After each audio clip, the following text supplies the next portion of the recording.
guy is one of the deadliest warriors in the kingdom, and he's now working as a guard for a child with a terminal illness who doesn't even have mana in his body. When the child tried to force his way out of the room, the warrior had to unleash his killing aura, the same one that made his worst enemies shake in fear. But the child just walked right through it like it was nothing. But how was that even possible? How could the most respected warrior in the mansion fail to stop a child? That child is Kyle Seltarian, and he was born destined to die. In this world, mana is like water, and everyone needs it just to stay alive. Kyle was starving for mana, and because of that, he would die before turning 20. But what nobody mentioned is that this child was the reincarnation of the top 1 player who spent 10 years in the game, someone who knows every single secret of this world, including Kyle's fate. He knows he won't die from his illness, but from the monsters of the rebellion in his own territory, a rebellion that his own brother Adolf will start. Kyle belongs to one of the most respected swordsman families in the kingdom, but he had absolutely zero talent for it. Even with the player knowing everything about the story, he had no idea what to do to change it, so he starts losing it, taking out all his anger on the maids, until his father had no choice but to lock him in his room. Knowing his family is going to be destroyed, with no talent for swords or magic, no real chance of survival, and still locked in his room, yeah, the universe really made it personal this time. With his fate already sealed, a light appears behind him with several glowing magic orbs floating around. He's confused because he never saw anything like this in the game before. Not knowing what to do, he reaches out and touches one of the orbs, which triggers a bunch of system notifications and pulls up his game profile. He discovers talents he never even knew existed. Since he spent years inside that game, he gained knowledge, secrets, and even knows about the catastrophes that are coming. He has everything it takes to become the most powerful mage in history. He starts training, shaping mana into sharp energy blasts and firing them straight at the wall. Little by little, the energy flows through his blocked channels, managing to wipe out the illness that was supposed to kill him at 20, and now he's finally free. Meanwhile, in the palace kitchen, a girl named Erziel tries to deliver a meal to the young master. The other maids refuse to serve Kyle as a way of protesting his behavior. When Erziel decides to do her job anyway, one of her coworkers knocks the plate out of her hands and hits her. The scene is interrupted by the arrival of Leon, a respected noble in the mansion, who orders the meal to be remade and delivered. Meanwhile, Kyle was in his room thinking about how to change the fate of the Marquis family with these 2 new talents, when Erziel finally arrives at Kyle's room with the food still warm. Kyle uses his insight ability and discovers that she has multiple talents. He gets even more impressed when he finds out that she has a top-tier talent. A memory from 1 year ago unlocks itself. He finds out that Erziel was bought by Kyle for $2 at an auction. In the end, he freed her from slavery, giving her her freedom. The girl, touched by the freedom she was given, promised to follow him wherever he went. Now Kyle realizes just how valuable she is. In the original game, Erziel never existed as a character because she was already dead in the rebellion before meeting any players. He decides to change that, telling her he's going to teach her how to use her talent. Erziel is thrilled to hear this, and it made her affection for him grow even more. Days later, Kyle was allowed to leave his room to absorb all the mana particles from outside. Leon wants to be punished for using killing intent against Kyle, but Kyle forgives him and says there's no need for that. Leon went to tell his master, and the 2 of them ended up arguing, trying to figure out how this boy became strong enough to resist an experienced warrior. Leon went to talk to Kyle, but he was still meditating, looking like a Buddha. So he went and told Kyle's father that he had already been meditating for 6 hours. The old man started remembering the days they used to train, when Kyle couldn't even last 10 minutes before giving up. And now he's been meditating for 6 hours straight. Something is definitely different about this boy. The next day, Kyle wakes up with mana pouring out of his body. Trying to spread that mana throughout his entire body, he starts pushing it forward, breaking through every barrier until it finally reaches his heart. And just like that, he becomes capable of using magic. In this world, to be able to use magic, you need to form a magic circle inside your heart. With the goal of learning how to use magic, he heads to his family's library. The woman in charge of the place is completely shocked because she has never seen him there before. She starts asking what happened, but Kyle was already tearing through every shelf, ripping books open one by one, looking for something about how to form a magic circle. After spending some time wrecking the library, when he finally finds an introductory book on magic, reading it, he realizes the language is completely different from anything he knows. A system notification pops up informing him that his spirit vision ability has been activated. With this ability, he managed to translate the book into a language he can actually understand. With the translation complete, he finally gets to learn magic. Because of that, there's no need to stay there any longer than necessary. In seconds, the boy tears through the books and asks for even more beginner titles. Being clever, he decides to rent them all and take them to his room in the palace. This is the last batch of requests, and it fills the whole room with papers. It's so weird that the blonde guy asks if everything's okay, because he's never seen the kid read before. The redhead gets really worried. It was way too many requests at once, and she's scared something tragic is about to happen. After all, the boy used to hate reading, and suddenly he's showing an interest she's never seen. When he sees the boy studying basic magic principles, the warrior remembers his mana illness. The boy, being sharp, guesses what the man's about to say and comments that magic is hard to learn. But he's right, and everyone in that house must think what the kid's doing now is super bizarre. Since he's the family's infamous kid, it wouldn't surprise anyone if he acted weird once in a while. But he remembers what he said before. He doesn't want to die young, and he has to try things. He has to try everything. Motivated, he says he'll do whatever he can to solve this cursed condition. So his plan is to lie down for a bit and read as much as he can while he rests. The young lord the warrior remembers is completely different now. He remembers a time when the boy was crying after fencing class. He said his father told him he didn't need someone weak like him. Back then, he was just a weak, whiny kid who couldn't handle any problems. Suddenly, the MC notices his friend got a new status, favorite. Apparently they're getting a lot closer now, and the guard stays outside so he won't get in the way. Things are changing between them, and maybe it's because he started studying. Maybe devouring a ton of books at once counts as persistence in this world. Now that the guard is gone, the boy is finally alone with his mountain of books. Now he can actually start reading for real using his insight magic. Like magic, all the books start getting decoded at the same time, insanely fast. The speed of his skill is crazy. It's 12 times faster than reading normally. On top of that, the hard parts are being saved into their own separate folder. Over time, the principles of forming circles get digitized and stored in the database. His understanding grows as the books get decoded little by little. Now, using the decoded data, his plan is to create a magic circle. With the basics down, he finally meets the minimum requirements to form one. Guiding his mana along that golden path, he manages to create what he wants. Focusing as hard as he can, he uses all his blue power to move the magic in his chest. The process is painful and brutal, like his heart is about to burn.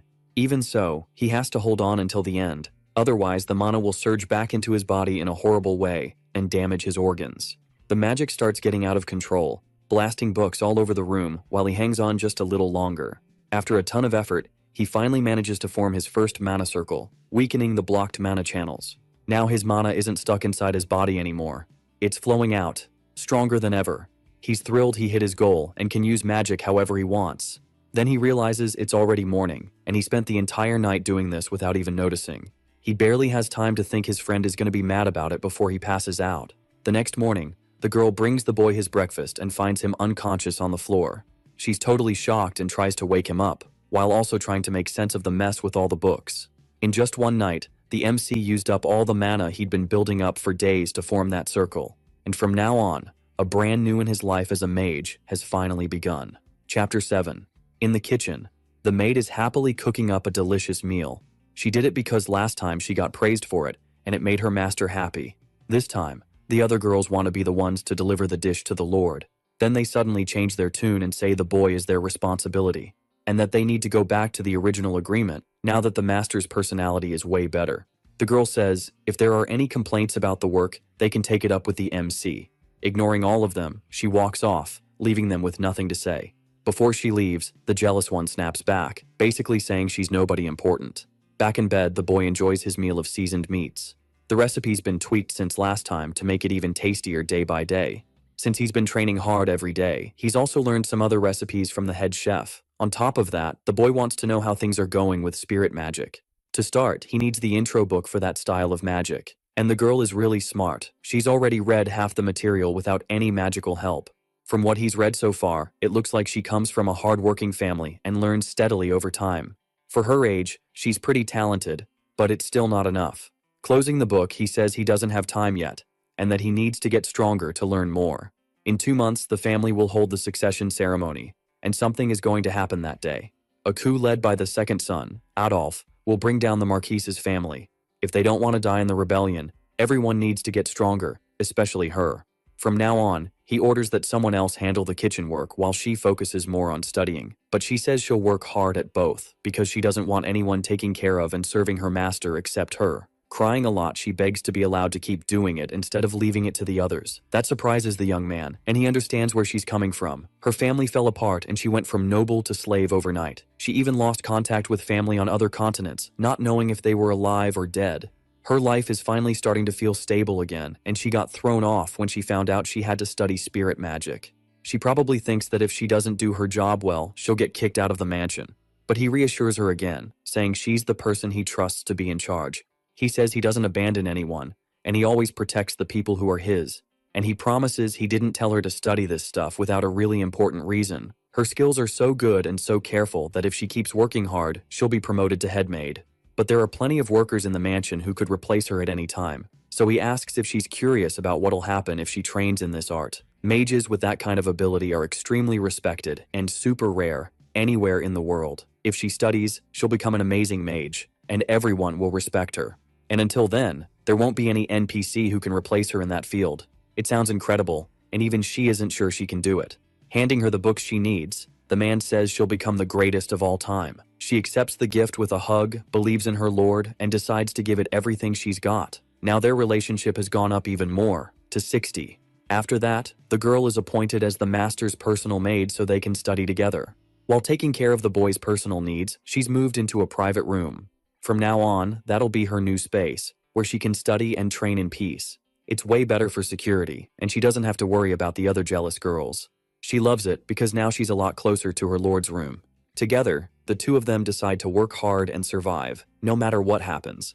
While she was studying in her room, she'd watch the boy strolling around the garden. Every time the two of them met, they grew fonder of each other, and their relationship got better. Later on, the warrior has to hear some urgent news. Turns out it's about the great Lord Adolf, who found out his younger brother has changed. He's gotten way stronger lately and has been training every single day. On top of focusing on magical studies, his personality has improved a lot too, and he's not annoying anymore. Realizing his brother has finally matured, he figures he should drop by for a little visit as the older brother. Chapter 8. The boy's morning walks always include a moment to see his friend. This time he's planning to go somewhere out of sight. He says it's all to carry out a magic experiment. They head to a spot outside the kingdom's territory, hidden by thick trees. While he trains, his friend has to make sure nobody comes close, so their secret doesn't get out. The blonde guy looks worried, because his friend shouldn't be training with that illness. But the current Lord Kyle is totally different and can actually control energy. He fires a powerful magic missile at a tree in front of him. The explosion is so huge that both of them are shocked by the power and talent. The attack even destroys the tree, making it clear the test worked. The sound was so loud it might have been heard from the mansion, but the aura muffled the noise. The blonde guy's quick reflexes came at the perfect time to protect their secret. Kyle says he formed his first magic circle a few days earlier by following the instructions in the book he borrowed. And with that, using aura, he managed to overcome the illness that used to mess with him every day. Showing off the magic with a smile, he says he doesn't plan on dying young. Finally, the man understands what felt different about his friend these past few days. He congratulates his little brother for healing himself with his own brains. Their relationship improves, like you'd expect from someone who respects perseverance. But that magic missile is still first circle, and it shouldn't be anywhere near as strong as a big brute's punch. What's weird is the power feels more like a 4th level circle. It's crazy that he unlocked a 4th rank ability even though he's a beginner mage. Maybe the boy's a prodigy who just never got noticed before. Thanks to his skill, he managed to read all the books in the library and saved himself months of studying to form the first circle. While studying, one question came up. Why is magic different from the original game? Here, he has to draw a ritual first, then deal with tough equations to activate the spell. In the game, magic was way simpler. You just made a symbol and the mana kicked in. But his magic isn't user-friendly at all, and it's way too strong. That's a big problem, because now isn't the time to reveal who he really is. So he asks his friend to keep it a secret between the two of them. But the way the boy goes about it makes their relationship worse, because the man doesn't like that kind of thing. The reason is he doesn't want people to know how strong he is, and he remembers the rebellion is happening in 2 months. That freaks the blonde guy out when he remembers the succession ceremony. Traditionally, the family chooses the successor based on competence. They also look at personality, sword talent, and other factors. Based on that, everyone gets judged, and then it's time to pick the most promising heir. Right now, there are 2 main contenders with the most buzz around them. One is the eldest son, the great Abel, and the second son, the cruel and calculating Adolf. The oldest is the Marquise's legitimate son and the most famous candidate. He's kind by nature and has excellent sword skills, trained since childhood. Adolf, on the other hand, is also legitimate, but he was completely overlooked because his brother was more talented. At some point while growing up, though, his abilities shot up, and he gained a bunch of supporters. Honestly, he gives off major gang leader vibes.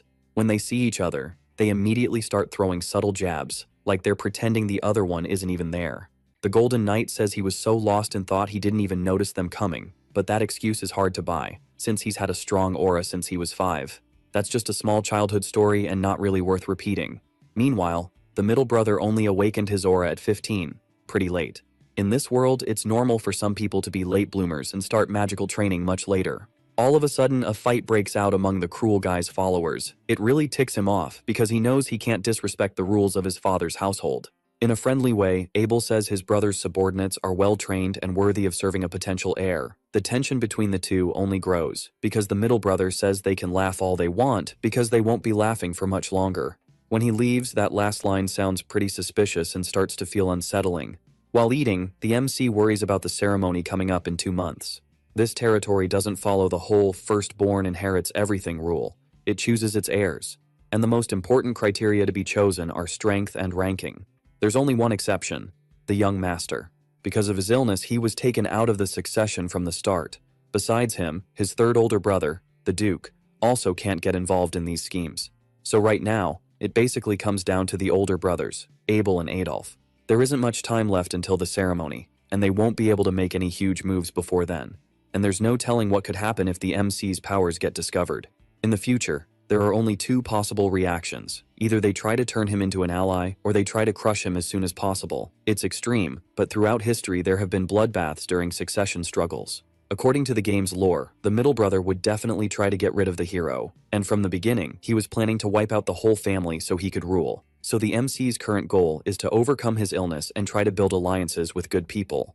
In front of him, Leon understands that mages need to hide their abilities to protect themselves. But after this incident, he'll definitely report the MC's abilities to the head of the family. Right now, the warrior swears loyalty to the Marquis instead of the young master, but the hero plans to do something for his friend. That makes the blonde guy worried, not sure if the MC is really taking this whole being a mage thing seriously. And he knows his father would be super proud if he found out his youngest son is getting stronger. Thanks to this conversation, their relationship improves a lot. And the MC finds out that eating together boosts relationships between characters, so he plans for them to eat together every day from now on. Night falls, and the kid keeps studying his rituals non-stop. If he activates them using magic, he can gain power. Fast. Like, insanely fast. But he doesn't understand why the game's method is making him stronger like this. At some point, he'll definitely have to show his powers to other people. Mana activation in this world is slow and hard to master. But to control his power more precisely, he starts thinking up a few methods. Using certain advantages and strategies, he can combine the two and gain a lot of power. The problem is, it's really dangerous, and a magical explosion could happen right there. Still, he can keep going and try because he knows it's not totally impossible. The risk is definitely high, but so is the reward, and he's not going to get anywhere in life if he never puts himself in danger once in a while. Suddenly, his mana starts pouring out of his body, spiking like crazy in the room. Things get pretty dangerous, and he gets a bunch of explosion warnings. Even so, he sticks to the plan and starts analyzing and activating the sequences, managing to combine the pathways to deal serious damage. Inside his room, he creates a brand new kind of magic, something totally new and really powerful. This time, he manages to combine the activation and create a magic missile. Now that the foundation of the process is ready, he wants to try to get even more power. But then the danger becomes real, and the explosions draw attention. At that moment, a maid passes by, worried and wanting to check if her master is okay. Luckily, the boy is fine, but the room now has a hole in the wall. A smarter plan would definitely be doing this kind of experiment outside the house. Maybe that's why the notifications keep popping up, and he needs to set up a workshop to train. Just then, the warrior shows up, startled by the noise. In the kitchen, the soup tastes kind of off. No salt, bland, boring. Suddenly, another maid notices the soup is being made by the hard-working girl. It's Daisy, one of her friends, and a really kind person. But the girl is scared to get close, because her last interactions with the maids went badly. Daisy is different from the others and gives her tips on how to season the food better. She talks about an ingredient that gives it a rich, delicious flavor. When she tastes the seasoned food, the girl is surprised by how good it turns out. Seeing that Daisy is chill, she asks Daisy to teach her some cooking techniques. Luckily, her friend is happy to have that little learning moment together. The two of them go together to deliver the food, and they end up talking about the Lord. On the way, Daisy admits she got worried when she heard he wanted a maid just for himself. Luckily, the MC has been acting way more honorable lately and isn't a bad person. While he's studying, he finds out Daisy asked about how he was doing. Like they agreed, Yahello doesn't say anything about his friend's current condition. Daisy gets praised for doing a good job and for making the right call. He thought the impatient ones would have already made a move, but the rope is longer than it looks. Being impatient is exactly what you'd expect from the middle brother. It's obvious he's rushing things so he can pull off his evil plans. In his office, the Marquis completely loses it when he finds out his son got over the illness. There's Leon, reporting that the boy has been studying magic. He even managed to reach the first circle, even without any talent. That leaves the head of the family stunned, not believing how this miracle happened. After all, he remembers the MC being in terrible health and basically living depressed. Because of that, the two of them fought a lot and argued like they were enemies. In a really awful moment, the boy hears his own father say he never wanted a son like that, someone who only caused trouble. You can tell the man clearly regrets saying stuff like that in the heat of the moment. To overcome that illness, you'd need some crazy abnormal talent for magic. And that kind of thing only shows up when you're 5 years old. Maybe this is the only known case of someone managing it at 13. And there's no doubt Kyle got past his issues, since he can even manipulate magic. That's definitely an incredible miracle. And the kid probably still holds a grudge against his father. But the warrior says there's no grudge. Actually, it's the opposite. The boy even said he wanted to talk to the head of the family in person, because he's basically stuck inside the house and wants the Marquis's permission to go out. And he insists his father knows he wants to meet one-on-one. From that, the man concludes there can't be any resentment between them right now. That cheers up the devastated father who can finally meet his son. Right then, the boy shows up dressed up nicely to meet the Marquis. Chapter 11. He's the head of the respected family of swordsmen that's protected the border from monsters for generations. One of only 5 swordmasters on the entire continent. And last, and most important, the protagonist's father. Getting close to him makes the boy's hands start shaking for no obvious reason. But his body still remembers the resentment and fear he used to feel. He remembers the time they trained with swords and he got scolded and argued with over and over. Being so weak he couldn't even lift the wooden sword. It was too heavy. That was a disappointment for a swordsman family that had never had a kid that weak. For a long time he felt useless, since he couldn't use swords and thought he'd be abandoned. All those feelings hit the protagonist hard, because he remembers everything all at once. That memory belongs to the original owner of this body, the prince. But since their souls got tangled together, the feelings got connected too. Luckily, the person in control now isn't the coward he used to be. Because besides being the boy, he's also Lee, an adult in real life. His job is to prove Kyle Seltarian deserves respect. The two of them finally meet, and this weird silence settles in. Apparently, the hero had something he wanted to say to his father in that meeting. The rules were clear. He couldn't leave his room without permission. Since he'd been studying lately, he was allowed to go to the library, but he couldn't cause trouble. The hero doesn't trust his father at all, considering all the problems that happened before. Even so, his father is one of the most powerful men on the continent, and a scary opponent. Things are rough, and the only option is to deal with it through a straight-up negotiation. In the past, he would have lost his temper and snapped back, but now he seems a lot more mature. He's already caused his father enough trouble, and his past is weighing on him. So he's thinking seriously, and now he has a chance to change. After so many years of fighting, the boy finally apologizes for how he acted. On top of that, the clever kid also wants to make a deal with the Marquis. Everyone already knows the former sickly kid managed to overcome the illness that was destroying him. That's a huge miracle. Hard to believe even in a fantasy world like this. The protagonist's power is unusual, and he mixes different circles. He creates a fireball to prove he's a first circle mage.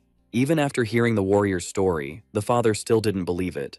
But the moment he sees it with his own eyes, everything changes. He's gotten so strong he can actually feel mana running through his veins, growing more and more.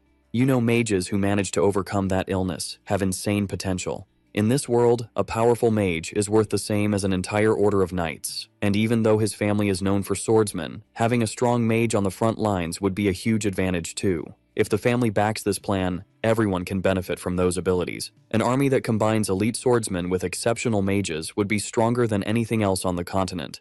This deal benefits the family, and obviously the kid too. His talent is worth investing in and developing. In life, it's all about winning, and Omar K's values profit and honor above everything. Trying to play the family bond card wouldn't work, and he's totally capable of making cold-blooded decisions for the good of the family. But if their interests line up, even a shaky relationship can turn into cooperation. Now things are going to be settled between two smart adults. The old man can't even tell if that boy is really the son he used to know, because he doesn't act like a kid anymore. He seems like he's grown up. so he asked them to invest in a talent as rare as his. The negotiation went so well, he figured out exactly what the other side wanted and used that to bargain. He got exactly what he wanted, using his power and authority. It's wild seeing a kid who used to burn books talk like this. A child who was once seen as a disappointment to the family has grown and improved. Now that he's considered valuable, they'll provide funding, along with magic stones for his studies. But seriously, he needs to prove himself and not let his father down. A few days pass, and his friends come to his room. Everything's way more luxurious now, and there's a personal workshop for mages. The inside has been reinforced with a magical barrier in the walls. On top of that, the place is stocked with all kinds of tools, potions, and artifacts. The warrior is stunned because it must have cost a ridiculous amount of money. Luckily, his dear daddy was more than happy to pay every last cent. It's unexpected that that grumpy man got won over by his own son's charm. Urziel is surprised too, because it's hard to use spirit magic freely inside the room. That's why her friend set up a separate space for it. The place was fitted with anti-vibration devices so she can practice freely. And she's allowed to use the workshop whenever she wants to study, because the protagonist wants her to become his right-hand person in the future, not just as a maid, but as an unprecedented spirit mage. That makes her cry a lot, since she already works every day without resting. Her goal is to learn everything she can and become someone useful. Their relationship grows even stronger, and everything seems fine. Suddenly, some stones start glowing, catching the girl's attention. The spirit circle is reacting and looks out of control. A weird kind of light comes out of the ritual, forming an incomplete spirit, and honestly, it's super cute. It immediately befriends the maid who accidentally drew it in. Looks like she summoned it by mistake just by walking near the workshop. That little mascot really matches the girl's talents. It's amazing, because this technique requires a different kind of magic. Her emotions probably helped the spirit stone respond and create that mascot. The stones had just been bought, and now they got used up instantly. No way the boy expected this to happen so early in the story. On top of that, this being is high level and can't be identified with insight. Even though it's tiny, its power is so high, it's impossible to read with human abilities. Its name is Ash, and it seems to be an ancient spirit of light. That shocks the boy. He didn't expect that cute little thing to be so powerful. Elder spirits are basically the highest tier there is, and they're some of the hardest things to summon. Its size isn't impressive, but apparently this isn't its real form. If it went back to its normal size, the whole mansion would collapse. It wants to make a contract with the girl so they can be friends from now on. For that, they need strong compatibility between them. The elder spirit agrees and starts the ritual to seal this powerful friendship contract. The maid agrees too, signing her part and gaining an ally. When it's done, she has to choose a name for her new pet. The hero suggests one, and she decides to call it Pikachu. That's the kid's latest stunt, naming it Pikachu. From now on, that'll be his name, and she's really happy to have him as a friend. The talent development project is going really well and actually working. A few days go by, and the mansion wakes up to a new morning once again. The warrior admits he hasn't been paying much attention to his protege, the way an older brother should. Then it's revealed that standing in front of him is Adolf, someone he hasn't seen in a long time. Chapter 13. The two brothers are having a meeting, with the maid serving them. The gang leader recognizes the girl. She's the same one who was sold as a slave at the market a long time ago. He compliments her, saying she's pretty, and thinks it's funny that she ended up as a maid. In a gross way, he asks for her to be sent to his house. He's definitely there because he heard the news about the cured illness, and he starts the conversation off on the wrong foot. But the hero doesn't want to leave her there and asks if someone else can be chosen instead. To get out of the situation easily, he needs to act in a totally different way. In the end, though, it's just provocation. The man wouldn't actually take someone else's maid home. Still, the boy realizes he'll have to give in for now because he can't afford to ruin the relationship yet. The kid really has improved, but he still seems like a lost cause since he's way too interested in young women. So the gang leader's plan is to corrupt him and drag him into the darkness. His body has recovered a lot, and he doesn't have problems in day-to-day life anymore. He was cured and keeps getting better every day. Even so, he's not 100% yet, since it was a really old illness and hard to fix all at once. At that moment, the MC shows a spell he created, stronger than the original. That catches the schemer's interest, since he likes the idea of creating new magic. Even without being at his peak, he's still growing fast, even though he's only a first circle student. The Lord's behavior has changed drastically, and his skills keep improving day by day. The news the maid brought sounded exaggerated, but for a 13-year-old, it's not really something to worry about. It would be way more useful to pressure him and use him in other ways before getting rid of him. Straight up, he asks his little brother if he wants to join his side in the competition. That surprises even the MC, who didn't expect to get a choice like that. After staring each other down for a while, things happen exactly the way the clever one planned. Because of that, he'll get their father's permission, and he thanks him for the trust. Just then, the warrior shows up and wishes Adolf a safe trip. Leon is hard to manipulate and still hasn't switched sides in the game. It's kind of funny to think the son of a great warrior is protecting some bratty kid. That makes things between them even weirder when Adolf leaves. Finally, the MC goes into the room after the brothers' argument ends.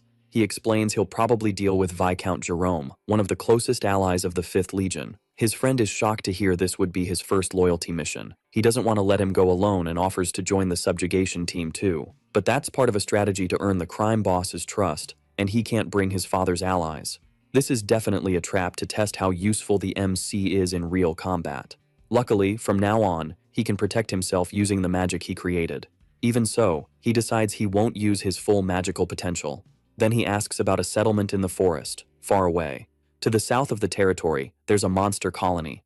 Regularly, the Marquis sends soldiers to subdue those enemies. This time, Lord Kyle looks like a full-on mage, ready to head out on the mission. Finally, a man gets off a horse, Viscount Jerome. He's an ally of the crime boss, and will be on the same team as the protagonist for this mission.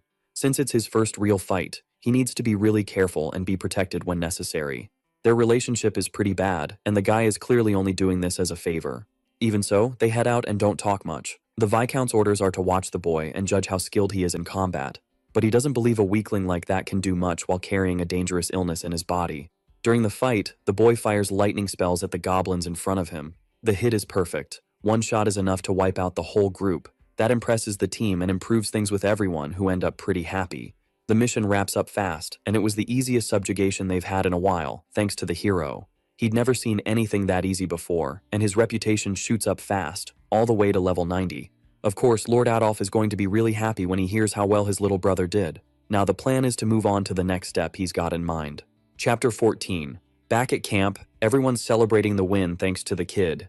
All innocently, he says he doesn't deserve the praise because he didn't do anything that impressive. The soldiers admit they had the young master all wrong and start complimenting his skills. And on top of being good in a fight, he didn't complain about the camp food either. He seems way more mature than his age.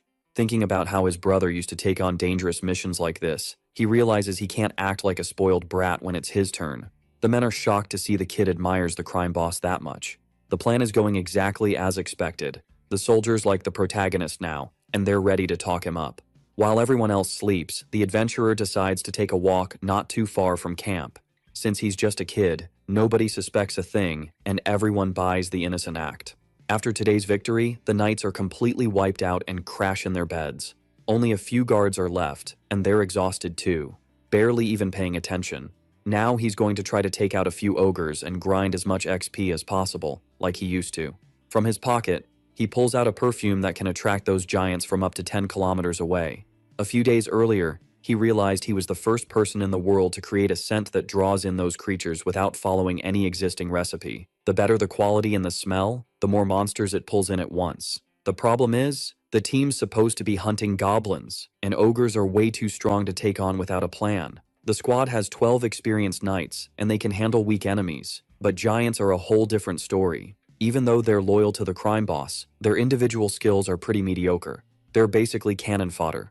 They're street criminals who became a legion after being talked into it by that backstabbing guy. The brainwashing was so intense it turned them into fanatics, and his influence spread easily because of it. These people obey blindly, and with every move their master makes, a tragedy could happen. So the protagonist plans to weaken the 5th Legion as much as possible before Succession Day. To start, he's going to force those 12 fighters to battle a powerful ogre to the bitter end, and he plans to be the only one left alive after this deadly fight, once he activates the scent. It doesn't take long for a two-headed creature to show up, drawn in by the perfume spreading through the surrounding forest. The warriors, already tired, get caught off guard by the giant, which takes out their companions with ease. One of the men, really brave, begs them not to run yet. Sadly, his end is brutal, and it quickly becomes obvious that running is the best option. He was one of the strongest soldiers on the team. Now only the mid-tier guys are left, and they can't do much. Trying to fire everyone up, he asks if that's really how honorable warriors would act in a fight. If they fail this mission, those ogres will definitely push into allied territory and slaughter people. Taking charge, he gets everyone to agree to follow his orders from now on. Luckily, the Viscount is a high-level warrior and says he can handle it alone, but the MC doesn't want help. He's staying until the end, backing him up with magic. He knows he couldn't face his brother again if he abandoned his men in battle, so he casts a spell, boosting the warrior even more with his abilities. Since it's only first circle magic, he can mostly control the situation for now, without dealing much damage yet. Still, he'll face the fight head-on, without backing off out of fear. The Viscount knows Kyle is an essential tool for the army and already trusts him a lot. Activating his sword's powerful skill, he gets ready to cut down any ogre that comes close. He charges straight at the two-headed ogre, ready to take both heads off with his blade. The other soldiers, seeing nobody's panicking, can't show their pathetic side, so they hype themselves up too. The protagonist tells his guys to give it everything they've got in this brutal fight, and it's working perfectly because the ogres he summoned are going to wipe out the weaker soldiers. The attraction perfume is a success. It even managed to call in creatures up to 3 times stronger than normal. And this is exactly where part of the 5th Legion is going to meet its end. Chapter 15. He feels so powerful, he thinks he can take the ogre down by himself. He lands a heavy hit on one of the twin heads, and they immediately go on alert. And everyone's blown away by the aerial fight between the two. Almost all the strongest knights have already gone down, and the weaker troops are starting to panic. Watching everything from far away, the little psycho is happy to see his scheme working. Without lifting a finger, he's going to wipe out every enemy easily. Without realizing it, he handed that job to the giant ogre, who'll do it with his own fists. Jerome wonders if they can really win this battle and starts thinking it might be time for the last resort. He was given a power from the darkness to get stronger, and if he lets it loose, he'll never be able to go back to normal. Sylvaday says that when that happens, he'll turn into an angry monster with no humanity left. That's why this power should never be wasted on some random weak enemy. He'll definitely be able to beat the ogre, but he'll never get any peace from the rage of the beast. But maybe that's still better than dying like a loser to an ogre. From a distance, Kyle says he'll provide magical protection. That gives the Viscount more confidence, and he feels fired up by the mage. Saying it's still too early to use the last resort, Kyle triggers a mental cleanse on his friends. All of a sudden, everyone feels a burst of energy and starts believing they're the best of the 5th Legion. Giving it everything they've got, they want to show their true strength. While they fight, the MC watches everything from far away, paying close attention. In just a few seconds, they all start dropping, getting taken out by the big beast. The priority was to eliminate the 12 knights, and now only Jerome is left. Their sacrifice won't be for nothing, and he asks for one more support spell to finish the mutant once and for all. Moving the pieces like pawns, he channels even more mana to wrap up the plan, and he activates a kind of power that starts wrapping around him in purple shapes. Pinned by the claws, all he can do is stare straight ahead and face his opponent. The ogre is right in front of him, and its eyes shine with happiness. Using just one hand, it's going to finish the man once and for all, brutally. In front of all the soldiers, their leader gets crushed and is gone for good. That throws everyone into chaos because they all think they're about to die. Fire starts surrounding the beast's body, and it screams in pain. Then, right in front of everyone, it collapses to the ground, already dead. Ending the fight, the young master climbs on top of the enemy. From inside it, he pulls out a high-value crystal, and now it's time to pull a pretty shady move. He starts lying, saying that thanks to the Viscount, he brought the enemy down. This victory belongs to the 12 brave warriors and to everyone who fought for their own lives. So they start praising the Lord who won on the battlefield. The results of this subjugation were a success, and the two-headed mutant was eliminated. On top of that, they also took out dozens of goblins, which was the original goal. Unfortunately, they took heavy losses during the battle. Hearing the news, the evil blonde guy can't believe it and asks if it's true. They explain that Jerome ended up dying in a brutal fight against a mutant in the forest. The blow was so fast he didn't even have time to use the power of darkness. Losing that man is a huge hit to the squad. Never mind all the dead soldiers. There's nothing else to do, and they want to somehow recover that ogre from the camp. Only then does he say he's relieved to see his brother made it back safely. After all, defeating an enemy that strong was the young man's big achievement. Because of that, their father will be informed, and everyone will get the honors they deserve. The mask the MC wears, the Innocent Brother Act, starts slipping for Adolfo, who walks away angry and suspicious. But for now, it looks like the brother is still being fooled pretty easily. The MC got his brother's recognition and took down the 5th Legion. It was a master play, and he jokes that maybe it counts as killing 3 birds with 1 stone. A mutant is no big deal, since the warrior could take one down alone, without help. And joking around, he says he only meant to look weak at the start. Looks like he really wants to get closer to his evil brother's side without telling Abel anything. This is all part of the plan, and in the future he'll be acknowledged and they'll come looking for him. A few days later, a meeting happens in the family's conference room. At that meeting, they'll review the expedition results and decide how to split the loot. Also, the young man's contributions will be discussed for the first time in that inner circle, and if anyone has any objections, they can speak freely. One of the barons thinks this is over the top since back in the day the kid was just some weak nobody. Awkwardly, he says he likes the boy, but he's not sure if he should say what he really thinks. Turns out the kid's still just a first circle mage, basically a beginner. Even so, the baron thinks most of his achievements are being exaggerated just because he took part and came back alive.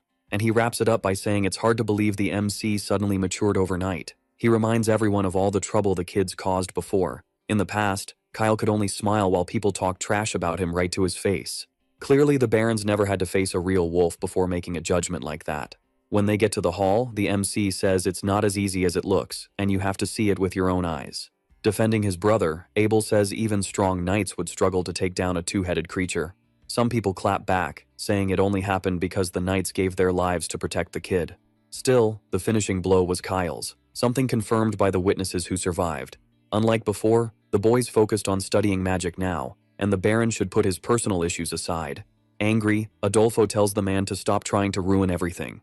Still backing up his brother, he threatens him and says not to cross the line. All of a sudden, everyone seems eager to defend the kid now that he's starting to show real value.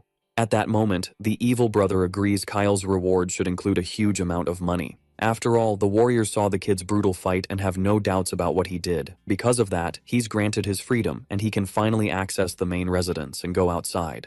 But the mutant loot will still be handed out based on contributions, and the boy won't get any of it. By the end of the meeting, the MC doesn't get why he's not receiving anything after everything he did. So he goes to ask his father why this is happening since he didn't cause any trouble at all. But the old man's sharp. He knows the kid kept the ogre's heart as his reward. Not knowing what to say, the MC thanks him for at least being allowed to leave the house. Just then, the gang boss shows up wanting to talk to the boy. He says he kept his end of the deal and told the father about the kid's accomplishments, and he asks that, in the future, the boy remembers how much he cares. From a distance, Abel thinks it's been a while since he paid attention to his little brother, and he hopes to talk to him sometime. Problem is, that time has already come, and he says it's some unknown ability not even their father understands. That leaves the MC confused about why he's suddenly spilling secrets out of nowhere. A little earlier, after the conference ended, Abel shows up to praise his little brother. He says the kid handled the battle really well, and that now he's a respected mage in the family.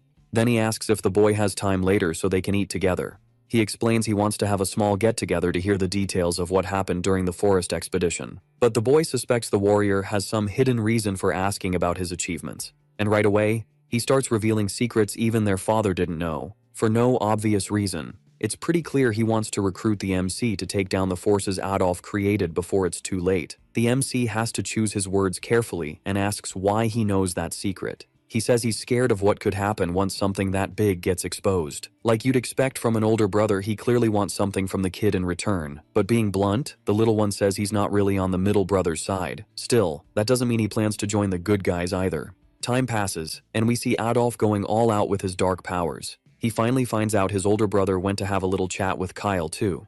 That pisses off the crime boss, because he spotted the kid's talent first and doesn't want to lose that edge. And if the MC switches sides, Adolf would rather poison him than let him become an enemy. Apparently, that's why the maid is in the mansion, in case stuff like that happens. Back to the family talk, Abel wants to know why the youngest has been acting the way he has. Honestly, the MC says the older brother is really kind, which leaves him embarrassed. When he activates his ability, he can't see much about the character since the level is too high. The only bad thing is their relationship is neutral, with no favor points at all. He keeps acting weird in front of the good blonde guy, who doesn't even know how to react. And the other one apologizes. Even though he was the older brother, he never really had time to look after the little one before. Still, the MC forgives him, since he used to act like a total jerk, and that's why nobody liked him. Abel laughs, because the kid is genuinely really good at making smart jokes. He regrets not having bonded with his clever brother before losing him to Adolf, and he says he can offer everything the other side is promising, and on even better terms. He doesn't want to give up on this deal and asks if there's still room to rethink it. That worries the kid, who asks if he'll get taken out if he joins the enemy side. After all, Adolf is different, and he's cruel even to his own family. If he becomes a traitor, they'll definitely use whatever method it takes to get him out of the way. Even though he's a prodigy mage, he still doesn't have enough strength to protect himself day to day. This is the first time someone in the family has given Abel such a deep read on the crime boss. What's funny is the man doesn't disagree with the assessment, he even goes quiet. And that takes them back to the start of the conversation, when the MC says his useless skill is having really good intuition. Since he was little, he's always gotten a bad feeling right before something awful was about to happen. And whenever he listened to that gut feeling, he managed to stay out of dangerous situations. With the ceremony getting closer every day, those feelings are getting stronger, especially around the evil brother. That skill feels like some kind of future sight, like the MC's intuition. And after ending up in the boy's body, he definitely developed a talent he didn't have before. Because of that, other NPCs are going through system changes that never used to happen.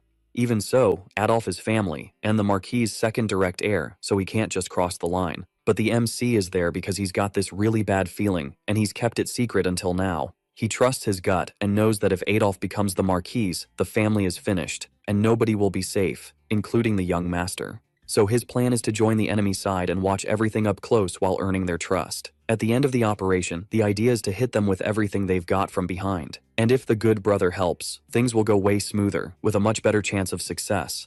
As the older brother, Abel can't turn down such a solid proposal from his brother, and says he'll help him.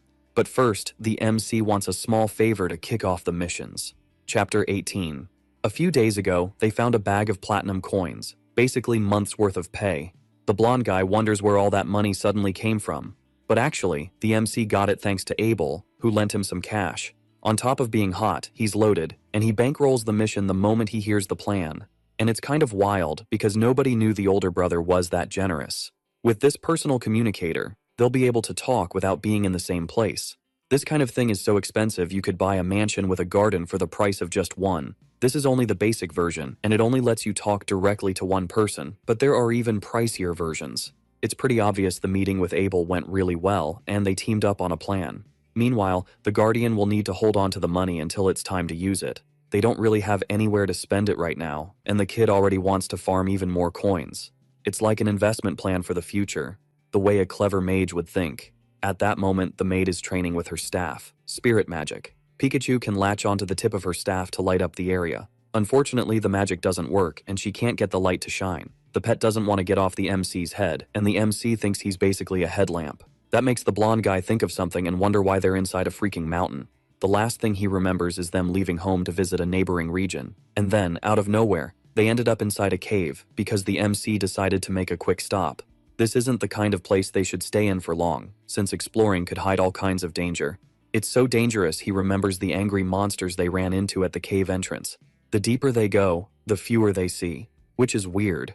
Which means there's a big, tough boss at the end of this area. Getting ready for anything, he warns that they need to head back outside. But that was the protagonist's plan all along. He says that's exactly what he's here for. Everything he said was true. He really does have business in the next town over. But he also knew there was a dungeon on the way. If he'd said from the start that they were going to a dungeon, nobody would have let the MC leave the house. Because either one of the brothers would insist on coming along somehow, and it'd turn into total chaos. And there's also the issue with little Urziel. Her magic spirit needs to be trained in secret, and only her dad knows about her. Basically, if there were too many people around, he wouldn't be able to keep the loot all to himself. The problem is, the girl only just started studying magic, and the MC just hit level 2. That annoys the kid who claims he only pretends to be weak to fool the suckers. Their 3-person party is already strong enough to take on any big monster out there. On the team, there's a beefy tank, a kind healer, and, best of all, a damage mage who's got everything under control. All proud. He says his master is already strong and is only going to get stronger in the future. Messing with the bodyguard, he asks who he'll swear loyalty to in the end, him or his father. After all, a knight with 2 masters isn't truly loyal to either one.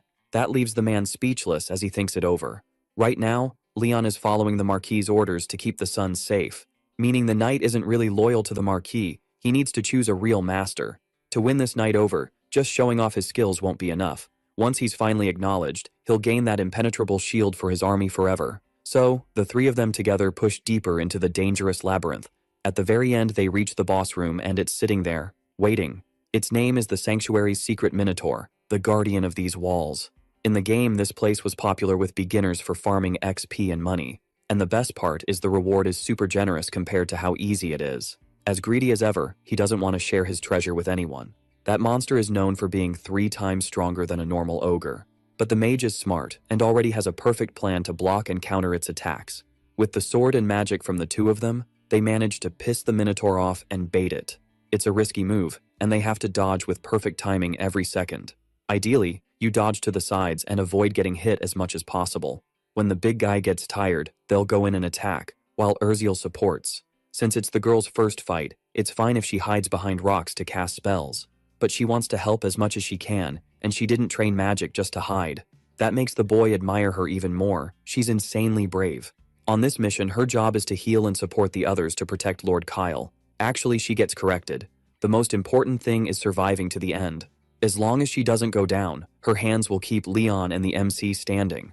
One last rule is not to forget to protect herself when things get dangerous. She gets it, and remembers she's inside a dungeon, in some unknown place. How important a healer is in a fight and the strategy to beat the Minotaur are things you only really learn with real experience. It's weird how the young guy knows all this, considering he spent his whole life stuck inside. Leon starts wondering how he's so familiar with dungeon strategies. When they ask if it's his first time in a dungeon, he realizes he's been acting way too much like an expert.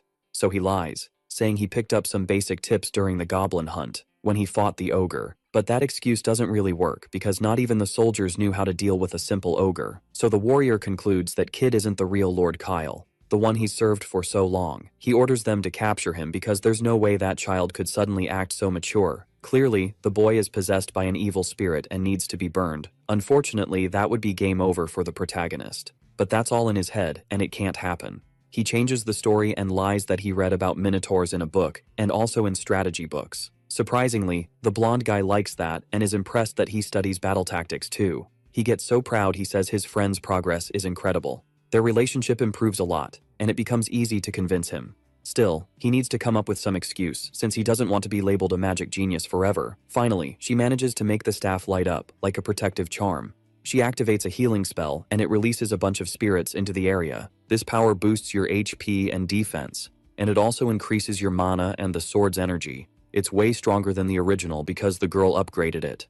Now the three of them are super fired up to fight, because it's finally time to face the huge Minotaur. The warrior goes in first, sprinting straight at it with his sword. His plan is to clash head-on with the Minotaur to draw its attention and wear it out. He lands a heavy hit right on the beast's head, but that just makes the big monster furious, and it gets up to strike back. With his friend's magic, the warrior's body looks different, stronger. When the Minotaur wakes up, it asks who's messing with its sleep. Then it yells that it won't forgive anyone who tries to reach the treasure. To rub it in even more, someone blasts an ice spell right in its face mid-sentence. Then the kid steps up, saying he's the one who did it. He fires off a bunch of ice shots at the enemy. Taking advantage of the opening, the warrior delivers clean, precise slashes with his blade. He stays locked in and proves he's a knight worthy of the team.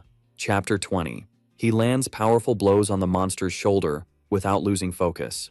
The monster can't believe it. It's shocked by that kind of nerve. It unleashes all its rage on the people daring to come near its treasure. Getting ready for a killing blow, it wants to wipe them all out. No survivors. Luckily, the boy sets up ropes and magic rituals to protect himself. Having its attack blocked just makes the Minotaur even angrier, like it's being humiliated. Still, the force is insane, and the barrier showed up at the perfect time to save him. Kyle's magic is crazy precise. He always knows the next move and ends up basically leading the fight. He reads the situation on instinct and uses magic like nobody else. So the young guy is controlling the whole battle with his powers. Next, he traps the Minotaur with ropes that pin it to the ground. Right after that, a bunch of magic missiles slam into the big idiot's back. It does so much damage that it drops to its knees. Nobody can believe the mage is that strong when he's so young. Not bad, but the Minotaur can still take a lot more. Pissed off, it roars that this is the end and activates its strongest move. It starts spinning like a tornado straight at the unprepared trio. At that moment, Leon has to hold the front line while the others move off to the sides. Blessed with magic, he gets even more determined as he runs. He throws his sword with perfect aim, going for the bull's neck. That's enough to pull it, full of rage, right toward the fleeing knight. While all this is happening, the protagonist is counting the seconds in his head. Dodging is the best strategy to tire the big monster out. Once that happens, it'll be the perfect chance to hit back at full power. 5 seconds left, and the beast is already starting to wear out. When the count ends, from sheer exhaustion, it misses by just a few centimeters and almost nails the knight. Right then, all the blessings wear off, leaving the boy totally defenseless. Luckily, the bull stops moving and just freezes there on the ground. It's wild how Kyle calculated everything in his head. He steps in to deliver the finishing blow. By breaking past his skill limits, he brings real magic into the world again. He creates ice spears and hurls them at the enemy. After the fight ends, the girl heals the warrior's wounds. Finally, it's time to grab the valuable treasure from that labyrinth. In front of them is a chest so shiny it looks like it's enchanted. Using his intuition, Kyle sees the jewels and gear inside the reward. The powerful sword is made from solid dinosaur bone artifacts. There's also a beautiful necklace, something the spirits would definitely love. Each person gets what suits them. And now it's the mage's turn. Inside the treasure, he finds the Staff of Bravery, giving off this classy aura. That's a trick experienced players used when they wanted to run an overpowered mage build. With that choice, he won't have to worry about weapons for a long time. The warrior's sword is also amazing, with magical effects that make the risk worth it. He remembers the loyalty talk he had earlier with his young master. The maid feels really guilty because she thinks she's the only one getting things from Kyle. She wants to be useful without accepting treasure she could never pay back. The warrior agrees those treasures are way too expensive for just anyone to use. But Kyle explains he's not giving them this stuff just as a reward. He's doing it to make them stronger. He says it again. The stronger they are, the better their chances of surviving. He also says there isn't much time, and they need to boost the group's strength with a smart plan. Breaking the family's rules, he doesn't plan to report all those supplies so people won't figure out how strong he's getting. Those two are the only ones he can trust to keep the artifacts safe. He repeats that the only way they'll survive is by getting stronger. Then he asks if the pair, still kind of awkward about it, are really going to accept the gifts. After a successful mission, they come back and decide to head to the neighboring city. Chapter 21. A few days earlier, something happened on the farms around Empalum. The Count freaks out when he hears someone from the Marquise's family suddenly showed up at his castle. As he rushes over, he wants to know who it is, and notices the person is carrying the family's lineage symbol. He knows the succession coming up is basically a storm about to hit. And there's this unspoken rule: don't get involved in another house's business. Before opening the door, he braces himself because he really doesn't want this headache. Acting casual, he asks what brings the Marquise out here to his land. He's shocked to see the visitor is already eating, and it's just a kid. Apologizing for coming in without permission, the boy says it's an honor to meet Frantel. It's a huge slap in the face to the Count's family. Then he realizes Kyle is that son everyone used to hate. At least his reputation as a troublemaker only started changing recently. After getting over his illness, Kyle thought about how he'd been acting and decided to seriously change. He says he's studying magic now and, over time, forming new circles. That's weird because the rumors about the youngest son said he was unbearable. But seeing him in person, the Count realizes those stories were fake, like, completely the opposite of the truth. In his mind, someone must have paid to spread those rumors to smear the family. It's impressive. The first mage born into a famous swordsman family. Sign of a bright future. In the end, the Count gets eager to talk business and gets even more interested. Obviously, the kid didn't come all this way, unannounced, just to say hi. Apologizing, Kyle says he knows his family's situation is touchy because of the succession, and he explains he came to buy grain from the farms and stock up the biggest warehouse in the north. Actually, the Marquise family already has a deal with the Count, and maybe they want to expand it now. He says it's for magical research he can't reveal yet, but it won't be a one-time thing. The town definitely has more than enough product for the next few years, and it's going to make a lot of money off the sales. As payment, Kyle shows a chest full of shiny coins, valuable anywhere. It's pretty strange for a kid his age to have platinum coins just lying around. Still, the Count doesn't see a problem making the deal, and he doesn't even ask what the research is about. Before wrapping up, though, he wants to confirm where that money came from, because the source could be sketchy, maybe even stolen. After all, the Marquis is just a kid, and that kind of money doesn't match his age. Luckily, his older, rich brother is funding this whole thing. If he's willing to spend that much, it means the two of them are really close. Abel is the most promising son in the family, calm and classy. Making this deal will also help score some points with the White Knight. Talking prices. Each sack of grain costs 4 silver coins, so they spend a while haggling while the blonde guy stays quiet. After a long back and forth, they settle on 5 coins per sack. The bodyguard feels pretty proud of the kid's negotiating skills, especially for his age. It turns out the protagonist learned all that from watching online bargaining sites in the real world. Part of the plan for going to Impellum was to make money, and buying grain might be part of that. The idea is to buy as much as possible while it's cheap and sell once demand goes up. But his state already has enough food for a whole year, so it might not be that profitable. With future knowledge, he's getting ready just in case something happens in the next few months. A massive famine is coming, according to the game's story, right after the succession happens. That'll mess up trade and make grain prices shoot up. Even with all that money, people won't be able to buy food, and nobody's going to care if you're old or young. Unfortunately, he can't tell his friend without giving away that he knows the future. So far, everything the kid's been doing has worked out really well. So the blonde guy thinks that this time, it's probably a good idea too, getting their relationship up to 50, something that's never happened before. It's super rewarding for the boy to see that progress, since they started out in the negatives. A maid shows up saying the Count wants to talk before dinner, and that he really shouldn't forget. When he gets to the sitting room, he's told the man wants to introduce him to someone. Standing in front of him is Frontel's daughter, with purple hair. She's really pretty, and her name is Iris Neron. All of this is a huge surprise to the young guy. He wasn't expecting a meeting like this. As he walks up, the girl says it's a pleasure to meet him for the first time and introduces herself. In the game, she's super strong and beautiful and really popular, especially early on, when she becomes a really useful powerhouse. The only problem is her arrogant personality. She can't stand weak people. She says she won't accept anything less than diamonds for a date. She has the greedy personality trait. Because of that trait, a bunch of players went broke trying to raise their relationship with her. As power creep hit the game, S ranks became common, and she, who was supposed to be valuable as an A rank, ended up becoming useless and got tossed aside. Since her difficult personality doesn't exactly make anyone want to deal with all that. It's also weird that the Count suddenly introduced his daughter to him out of nowhere. All sly about it, he says they're about the same age and should get along great. Iris is studying magic too, just like the protagonist.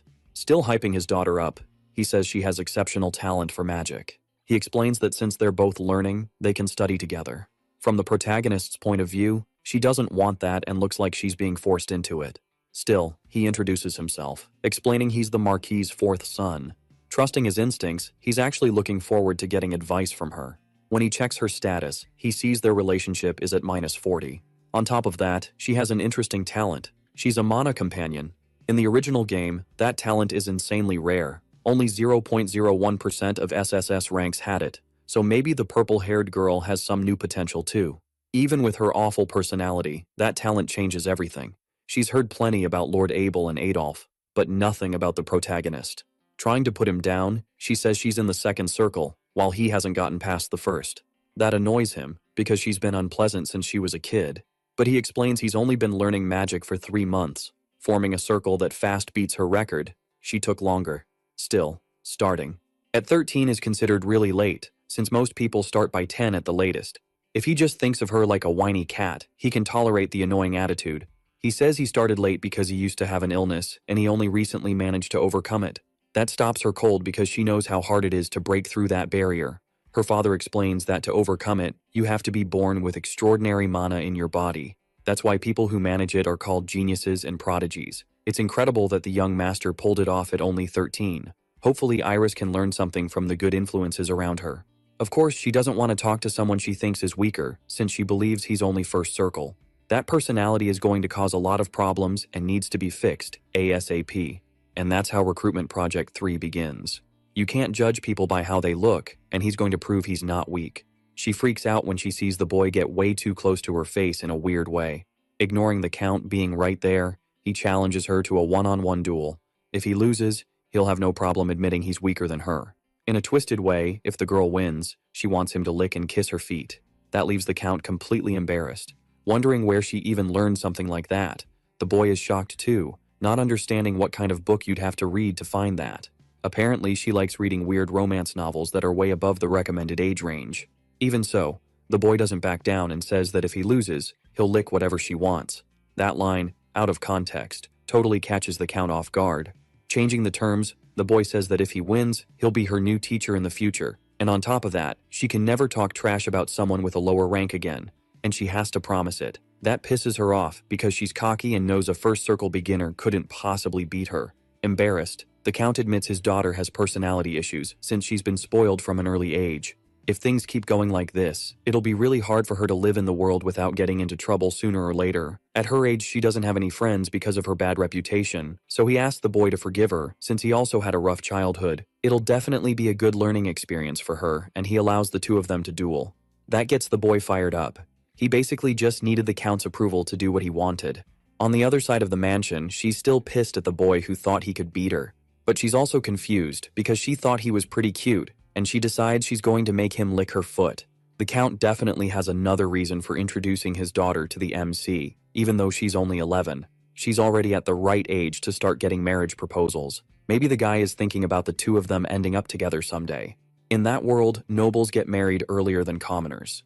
Feeling grossed out, the MC realizes why the girl was suddenly put into a meeting with him. Annoyed, he says that if that's true, then he needs to crush her even harder in the fight. Thinking it's messed up to marry someone with an unbearable attitude just for status, he decides to go all out and try to fix her awful personality. The maid is sad when she hears about Lord Kyle's marriage proposal with the girl. The next day comes and now it's time for the kids' duel. The opponent has to be defeated using magic, but nobody can get hurt in the process. If it starts looking dangerous, the fight will be stopped immediately. The judge will be the guardian. Since he's a famous, experienced knight, he won't make an unfair call. The battle is announced, and the girl opens right away with her fire wand, shooting flaming arrows at the MC. For an 11-year-old, her casting speed is really fast. Even so, the hero has the advantage and activates his wind power, knocking the arrows off course. Using air to deflect the flames was a really smart move. Irritated, she says not to underestimate her magical power. She's not going to lose. Once again, she throws out a fire spell, this time stronger. Luckily, the MC was ready and creates an energy dome to protect himself. Looking at everything calmly, he admits she's brave and seriously impressive. To counterattack, he starts an energy ritual and asks if she can block it. That shocks the Count, who didn't expect the hero to be able to cast 2 spells at the same time. That kind of technique is super advanced even for experienced mages, let alone someone who's level 1. At the last second, she manages to activate a shield spell that protects her from a hit that would have ended the fight. But her fire attack gets absorbed by the wind. That starts to freak her out, and she has to cast more spells faster. Right then, the hero appears up close, holding his staff in front of her face in an intimidating way. That's basically the end of the fight, proving who the better mage is. The boy is thrilled, while the girl is left speechless by what just happened. She's furious about losing, for the first time to a first circle mage. She yells that it was all luck and that the win doesn't count. Wanting a rematch, she says she wasn't in good shape for a moment. Still, the hero agrees, because he knows the result won't be any different. That just makes the purple-haired girl even angrier, and she says she'll win this time. 5 rounds go by, and every single one is won by Lord Kyle.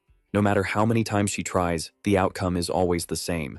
So he says to end the fight, since she's probably out of mana by now. She gets so mad that she starts crying in front of everyone. She throws a tantrum because she can't accept losing to someone weaker. Unfortunately, the MC made her cry. Maybe he was too harsh. That night, the Count gives him some new clothes to wear to the banquet. It's good to dress properly, since it's a formal event and everyone will be dressed up. The guy seems friendly, because even with his daughter crying, he still invites the MC to dinner. Ever since Kyle beat Iris, he seems even more determined to bring the families closer, even though the girl is definitely hating the boy even more now. But the blonde guy doesn't notice and thinks, from her expression, that it's something else. He seems really experienced in a lot of areas, but when it comes to romance, he doesn't get it at all. In the end, his maid friend helps him get ready and finishes everything up. He ends up looking super handsome and classy, matching the outfit. When he gets complimented, he gets even more excited to go to the party. People were expecting Kyle to show up, and he thanks them for the invitation. They're happy to meet him, introduce themselves, and say who they are and which families they come from. The problem is the princess is taking forever to arrive to this family gathering. Since he made her cry earlier, the MC thinks she won't want to see him again. Luckily, she finally walks into the room, and she looks gorgeous. Like always, she gets embarrassed when she runs into the MC again. The same happens to him. He has no idea how to act in front of someone that beautiful. It's unexpected, because he thought their friendship had been ruined for good. She already knew the boy was good-looking, but dressed up like that, he looks even better. Now it's time for everyone to sit down and eat the house's delicious food. The MC sits next to Iris, not sure if he should, because of what happened earlier. When he activates his intuition skill, he notices their relationship level went up a bit. He doesn't get how their friendship jumped 30 points when he didn't even do anything. Maybe it happened because of one of her traits, so it's good to be ready next time. Luckily, The meal is way more pleasant than he expected. Even she acts calm in front of the family, without being arrogant. But then there's a moment when she asks her older brother to pass the pepper. Right away, the MC hands her the closest salt shaker he can see. At that moment, their hands touch, and she gets completely flustered. Neither of them knows how to react, and they try to avoid looking each other in the eye. Even though their relationship improved, the girl's behavior somehow feels worse. The next day, the MC is surprised by a visitor who shows up in his room. Standing there is Lady Iris, calmly sipping some coffee. She came to hold up her end of the deal, becoming the protagonist's student. She's really curious why the boy's magic is so powerful for someone who's only level 1. His style of magic has never shown up in any book and seems really different from the usual method. So she demands that he tell her everything he knows about this new magic style. But he'll only accept her as his student if she changes her attitude. So he asks her to be more polite and kinder to other people. And more importantly, to think twice before getting mad and running off crying. That annoys her, because not even her father makes demands like that. So he explains that his magic really does come from a unique method, one he created himself. This hybrid magic method has never been published anywhere in the world, so there's nowhere else to learn it except from the inventor in person. And he knows a smart girl like her understands what it means to train with the creator. Even after thinking hard, she can't find any way to argue, so she accepts his terms. Cleverly, the MC had already prepared everything ahead of time. He makes a magic contract with his own hands, right in front of her. It has all the conditions written out that she has to accept to become his disciple. All she has to do is use that pretty pen to sign it. If the contract is broken, divine forces will make sure there's a horrible punishment. Admitting it, he says he wouldn't have gone through all this trouble. The Count himself is the one who gave the contract to the hero. After the fight the day before, he got eager for their lessons to start. And if Iris doesn't listen to anyone, the magic contract can be used as a rare family treasure. That really ticks off the purple-haired girl, and she can't believe her dad actually said that. Angry, she storms off, saying she's going to confront him and find out the truth. The problem is, if she leaves, their contract will be cancelled. If that happens, the magic won't be taught, and they'll never see each other again. With no time to waste, she has to decide whether she'll accept the terms and get trained, or walk out of the room and never see the MC again. Chapter 25. She needs to decide fast whether she's going to sign the document or not. Out of patience, the boy isn't going to put up with this crying act for long. Even though her potential is high, he considers giving up because of her personality. After all, he needs reliable allies, not someone who needs constant coddling. After a long time hesitating, she agrees and says she'll sign the papers. She slams the contract down on the table, still annoyed, like a spoiled girl. But the MC warns her she should read the conditions before signing blindly. He explains that Iris will be the student and he'll be the teacher in this arrangement. On the paper, there are 7 rules written down that have to be followed for the deal to work. She was so nervous about the punishments that she didn't even notice they were pretty mild demands. But the 7th rule is really strict, and it requires her to actually fight sometimes. The hero asks why she really wants to learn magic. True to her personality, she says it's because she wants to be better than everyone else. She likes being praised, and she thinks it's exciting to beat up weaklings until they follow her rules. She wants people to admire her, so that's why she started studying magic. But lately, she's also started enjoying studying on her own. And watching her skills grow and get stronger is a lot of fun. Because of that, she doesn't even notice when she spends the whole night up reading books. It's motivating to see how competitive she is and how badly she wants to improve. He confirms that the most important factor in becoming a powerful mage isn't mana. A thirst for exploration and intellectual curiosity are what really drive magic. Those are the talents of someone with the mana companion skill. She admits that ever since she started studying, she's wanted to get stronger, and finally she signs the contract, agreeing to become his student. With the paper in hand, the MC says the deal is official. Smiling, he's excited to start working with the girl by his side, and he hopes Iris becomes a reliable companion in the near future. That freaks her out, because she takes those words in a romantic way. After the conversation, she runs out of the room, embarrassed about what just happened. The boy really should be more careful with his wording, especially since he's pretty handsome. Hearing that, the maid stays quiet in the background, watching the whole thing. That same night, the MC spits out his water when he hears a question about marriage. Like, is he really going to marry Iris? The one asking is Yerziel, who doesn't show it, but seems kind of jealous. He explains he doesn't even want to think about marriage yet, since he's 13. Annoyed, he says everyone in that town is in a rush to get married early. The world is about to end, and there's no time to waste on love and weddings. So the maid understands her master isn't thinking about any of that right now. At least not until he turns 18. Out of nowhere, the girl says her mom used to be really beautiful. So when she grows up and becomes a real young lady, she'll be pretty like her too. When she leaves, the boy ends up alone, embarrassed, not even sure what just happened. The kids in that place are really mature and already worry about marriage stuff. When she grows up, she'll be even prettier than she already is, because even now she's gorgeous. And then he starts thinking a bit more about who Yerziel's mother was, a woman who originally came from a noble family before being sold as a slave. Sadly, her father and brothers have already died, but her mother and sister are missing. The girl is definitely worried, but probably feels too guilty to ask her friend about it. Still, the boy decides that someday he should look into it. A few days pass, and finally it's time to head back home. Iris's family is at the gate, saying goodbye all elegantly. Weirdly, the girl wishes the teacher had stayed a few more days at her house.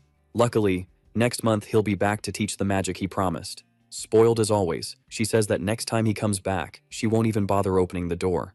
But as she says it, she collapses to the ground with intense stomach pain. That was one of the master's rules. Think carefully before getting mad. Her father warns her, telling her she needs to calm down until the pain passes. Unfortunately, it doesn't work, and she spends hours in pain because she acted spoiled. From far away, it sounds like music to the boy's ears, since he kind of benefits from the situation. As soon as he gets back from the city, he realizes his older brother came to see him. Nobody mentions the grain stockpiles for the coming Great Famine. Smartly, he trusts his brother's instincts. His brother also bought some with his own money, like around 1,000 times more goods than the boy bought. Even if he loses all that money, he won't worry or blame anyone. Nervous, the hero knows he won't lose any money at all, and that he's actually going to make a huge fortune. At a training ground, the Marquis is sharpening his sword skills. Suddenly, his son shows up with some towels for him to dry off. So the Marquis, curious, asks how the trip went, and it turns out it was pretty comfortable. Turns out the old man had gotten news from the Count and found out his son is going to teach magic. In a way, this experience is going to be really good for the kid, and he should give it his all as a teacher. Still curious, he asks if the Count mentioned anything else. A marriage got brought up, but luckily their family doesn't have that tradition of pushing it that early. Not even the older ones in the family are married, so the youngest doesn't need to worry yet. Since he was sick for so long, he needs to hurry up and make up for lost time. And the father says he'll be the one handling the whole marriage issue. That's a huge relief for the kid, since he won't be held back by annoying stuff like that anymore. Putting his sword away, the Marquis says he never planned to force his son into some political marriage, especially since he himself never officially married the kid's mother. Sadly, he admits she never wanted that. When she was pregnant, she said she was happy with how things were and didn't want anything formal. She didn't want to stress about status, and she was fine just being his woman. Even his friends approved of their relationship. Somehow, she felt guilty and thought the situation was kind of wrong. She said she didn't need a formal title as long as she had her husband and kids to take care of, and that it was the man's job to protect her and any children they had. Because he loves them so much, he promises he'll do that and give them all the love he has. Even if he hasn't done much for his son up to now, he'll support him as best he can. He also promises to back him up in anything he wants from here on out. That shocks the young man, since it's weirdly unexpected to see that grumpy old guy acting like a soft, sentimental dad. On top of that, if the MC marries the powerful daughter of another family, it could cause a huge conflict. The old man values family above everything and wants to avoid problems like that. And for now, it's important to keep up the innocent kid act a little longer. Wrapping up the conversation, he says he needs to get back to studying in the library. The whole scene was super awkward, and the young man doesn't even call him dad. Staring at the pendant, he wonders if the woman still holds some resentment. Walking down the halls, the MC thinks about everything he just heard. He remembers he should have mentioned the loot he got from the dungeon. He told his guardian not to report anything to the Marquis until he had a chance to explain. He never really thought much about it, and now it's time to head to the library, not afraid of the future. Right then, he bumps straight into another noble walking down the corridor. In front of him is the family's third son, Duke. The weird thing is, he looks like he's grown since the last time they talked. Even though he's 2 years younger than the protagonist, his build is way more like a knight's.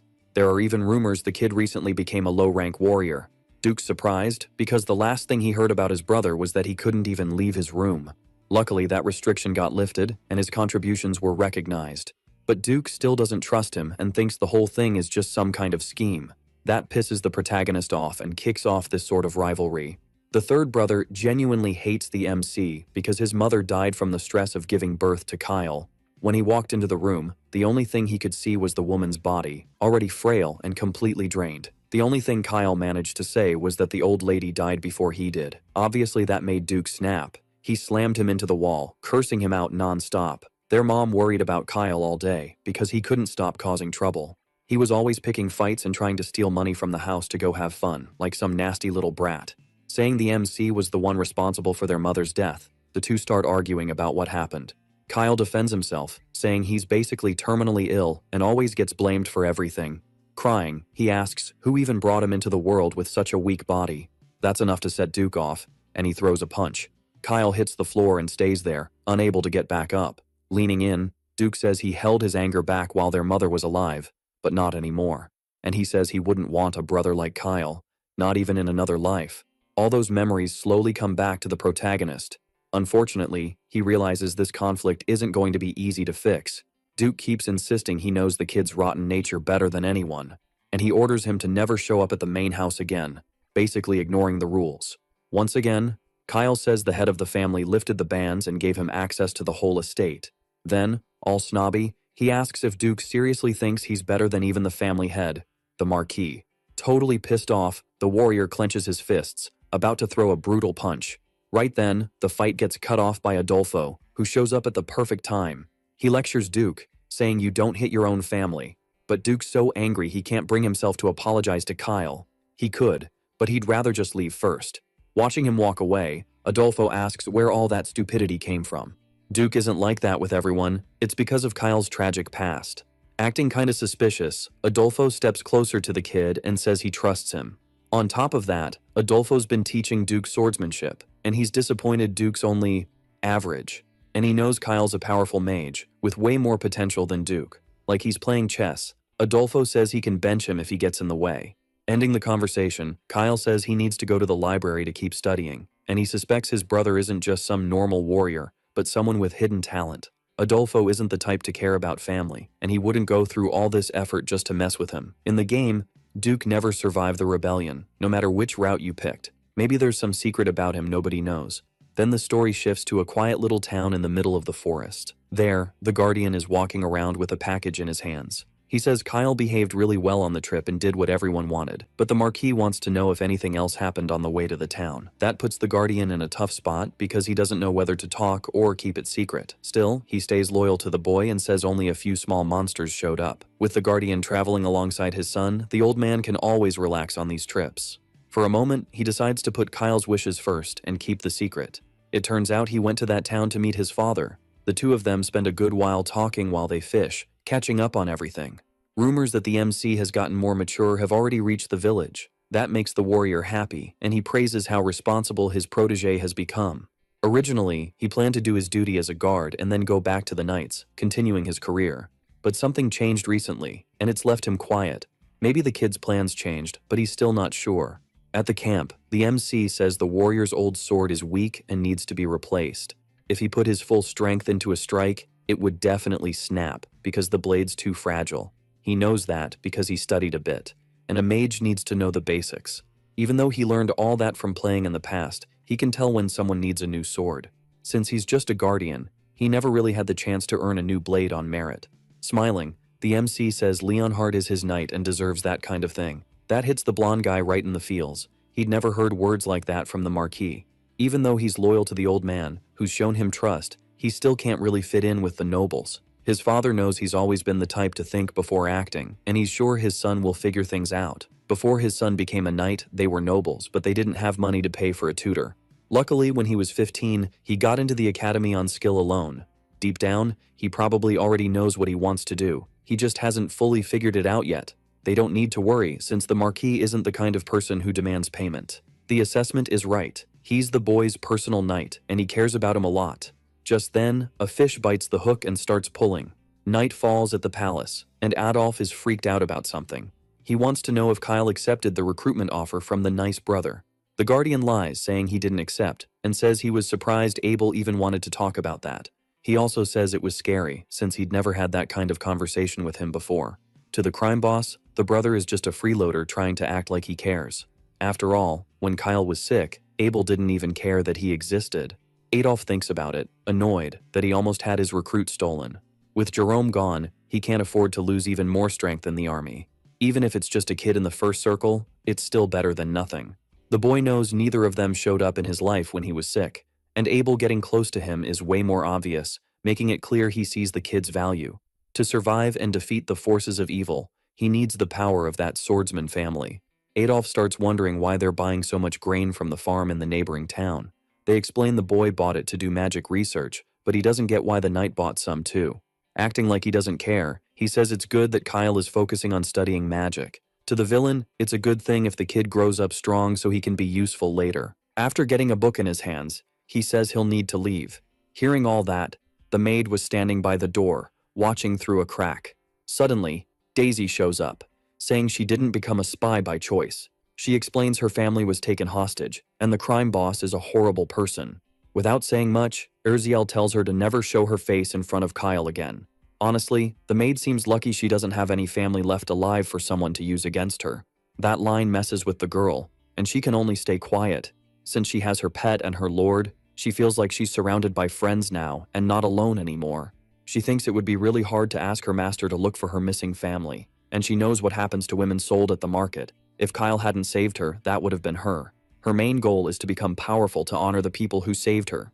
The little boy is training his fire skill while the maid watches from far away. He fires blasts of flame at a straw target. The hit is so strong it blows the target up and scatters debris all over the arena. The attack is already in the second circle of magic, and his proficiency is at 100%. She walks up all happy because her friend is giving it everything he's got in magic training.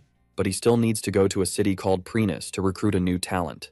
The blonde guy gets annoyed and doesn't want to go to that city at all. The place is known for drinking, gambling, and even heavier stuff. Prenus is a city of entertainment and pleasure that's basically off the charts. Last time the MC was there, he gambled at the casino, lost all his clothes, and ran off before he could be sold at the people market. This time, he wants to go there for other reasons, not just fun and gambling. But the goal is even worse, because the arena is a no-go zone. Annoyed, he orders Kyle to stay in the mansion and not sneak off to the city. Being clever, the maid thinks about putting medicine in the man's soup to make him fall asleep. That's going to be a huge problem for the MC, who can't waste any more time on this. He only has one chance to track the person's movements accurately. Siron is the playable protagonist, and as the main character, he's got really good stats. His strength is already proven, and if the MC can recruit him, it'll be a huge help against evil. The problem is the boy is inside the underground arena in the casino city. On one side are the arena's undefeated champions. On the other, the demon sword makes his entrance. Nobody can believe that skinny little kid is the famous one everyone's been talking about. Even though he looks weak and scrawny, he can take out anyone using only that sword. They say the boy's personality changes the moment he touches the weapon. He charges straight at the men, and they start running. Like a psycho, he says none of them are getting out alive and immediately takes one out. With the whole arena getting splattered, he asks who's next. Picking a target, he starts cutting down everything he sees in front of him. Like expected, the demon sword pulls off yet another insane win. All he can think about is killing the others and spilling even more red everywhere. Suddenly he drops the sword and collapses on the ground, mentally drained. He spends his days locked in a cage, being watched by everyone. Looks like he's about to pass out, and maybe even die. They leave him to recover on his own, since his body still hasn't fully developed. To everyone, it's shocking that a kid that young is that good with a sword. His story is unknown, and nobody knows of any living relatives. He's the same age as the protagonist, and he's in the arena, known as the Demon Sword. If he joins the team, he's going to turn into a huge talent. The family is having an amazing feast, with all kinds of meat. The friends keep messing around and end up leaving the blonde guy totally confused. That same night, they sneak out of their rooms before the guardian wakes up.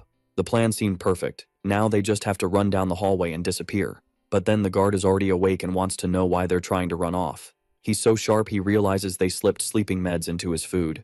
It doesn't even make sense that he's still awake, since that pill could knock anyone out for hours. The blonde guy asks what they're even planning to do once they escape the mansion. As a maid, Urziel should have stopped the Lord from doing this kind of thing. But sticking up for her, the MC says he's the one who talked her into it, so she shouldn't get blamed. Lately, security in the gambling city has gotten worse since their last visit. These days it's a violent place, and it's not safe for young girls to be walking around there, even though their protected guy is so strong he could destroy the city by himself. But that's exactly what the hero wants, to cause a huge scene. Being honest, he says he can't do it alone, and he wants to tear down the arena with his own hands. His plan is to free all the gladiators being held there, and he needs help. It's sudden, but he's been thinking about it for a while, and he can't stand seeing kids suffer. That really hits the blonde guy, who thinks it's a good cause. A few days pass, and they meet up inside a casino.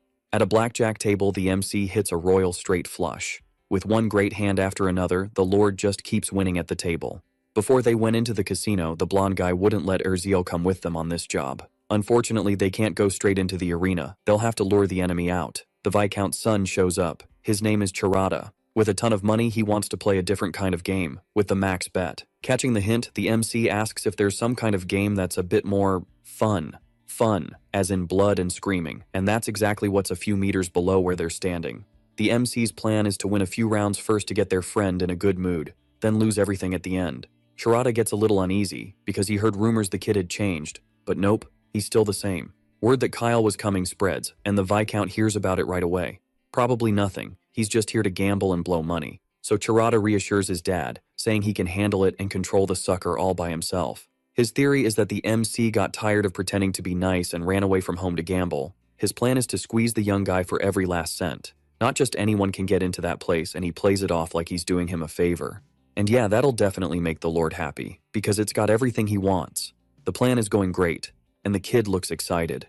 But he doesn't say he's excited because he's about to wreck that whole place.